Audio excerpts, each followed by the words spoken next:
3 says to everything. This verse was on my mother's funeral pamphlet thing, so it's very special to me. This one I chose. But the first verse says, to everything there is a season and a time to every purpose under heaven. And tonight, after 12 years, our season is ending as the leaders of this. Matthew, Jennifer, and myself are stepping out of the band. So no problems. Everything's awesome. The band's great, which is part that blesses me. So many times people leave things or get out of ministries or whatever because there's a problem, and there's no problem. But the thing that blesses me is that I got 3 awesome individuals, that we're turning it over to. And 12 years we've been doing this. Matthew and myself were 31 years old, and Jenny was 28. I think, Tony, you were still in your 40s at that time, weren't you? Yeah. So, if you think back, 12 years, most of y'all were in diapers, so it's a good idea for us to get out before we're back in diapers. That would be bad. So, but it's a very sad time. But I was excited about tonight. almost 25 people have come through this ministry in 12 years through the band. I just started adding and writing names, and I would just get to names that were like, how could I forget that name that had come through? And just to see the awesome thing that God has done here, as Tony, talked about in his sermon there. And anyway, I chose this song. This song is about Lincoln Brewster. It's called "The Power of Your Name," and fits so perfectly into what Tony had to say tonight. I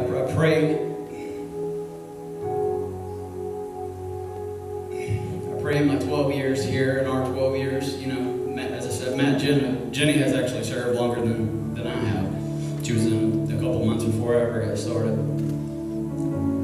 But I know and I pray that this place continues to be a hope for those that have no hope, and a home for those that have no home, a home for the homeless. And I know there's many. Lincoln Brewster wrote this song because when he was very, very young, I'm not sure Tony even knows this, that when he was very, very young, his parents divorced, and he has had zero relationship with his father since he was very, very little. So the second line in that says, fathers are not made, God didn't make fathers to lead. And I know that rings so true in so many, hearts, and, what I saw on Victory Weekend, some of the things that y'all had to say. So he is the father to the fatherless. God will never leave you or fail. In John 17, Jesus said this to his disciples.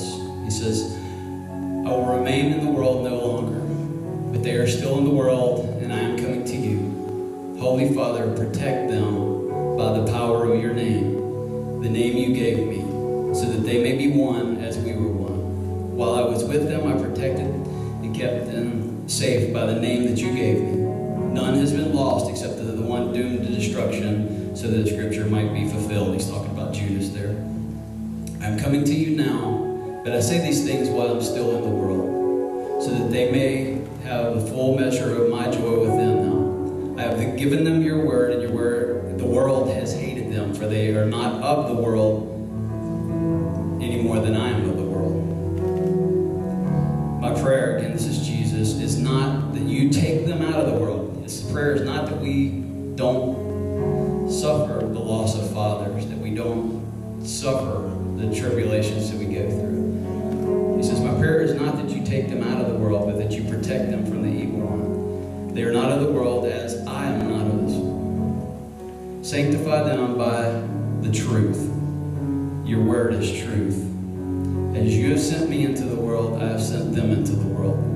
For them I sanctify myself, that they too might be truly sanctified. Sanctified means set apart.